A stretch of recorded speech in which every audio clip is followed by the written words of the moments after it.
These are the last pictures Salim Nawati sent his family before he died earlier this month.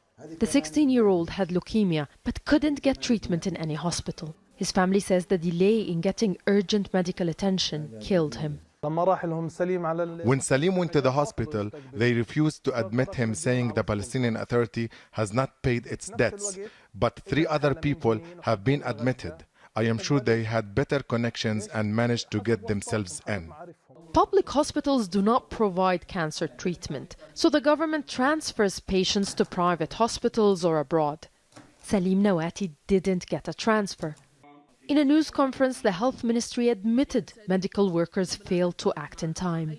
In 2016, President Mahmoud Abbas announced the building of a new cancer hospital to treat the growing number of patients. This is the land where the hospital was supposed to be built.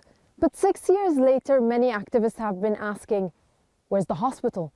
And they're accusing Palestinian officials of stealing the money dedicated to building it. Prime Minister Mohammed Shtayeh has said donations has only covered a small part of the overall budget of $160 million and that the plans have been put on hold. But many have said that this shows how little transparency there is between the Palestinians and the authority. A recent poll shows that 63% of Palestinians think there is corruption in public institutions, but people are often too scared to report it. Even though there's a system to protect whistleblowers, Marwa Farah says she wasn't protected. She's been at home for the past 2 years after being fired from her job for reporting nepotism and abuse of power at work. I'm now being accused of slander and I'm fighting it in court. No one is hiring me because they think I'm a troublemaker. Palestinians have seen the president's power expand at the expense of the legislature and judiciary.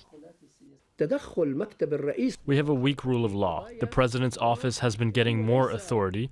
This has led to more decisions that benefit certain officials and powerful circles around the president. Even when some corruption allegations are investigated, perpetrators are rarely held accountable. Critics say that without the political will to fight corruption, efforts to combat the problem will remain limited. Nida Ibrahim, Al Jazeera, the occupied West Bank.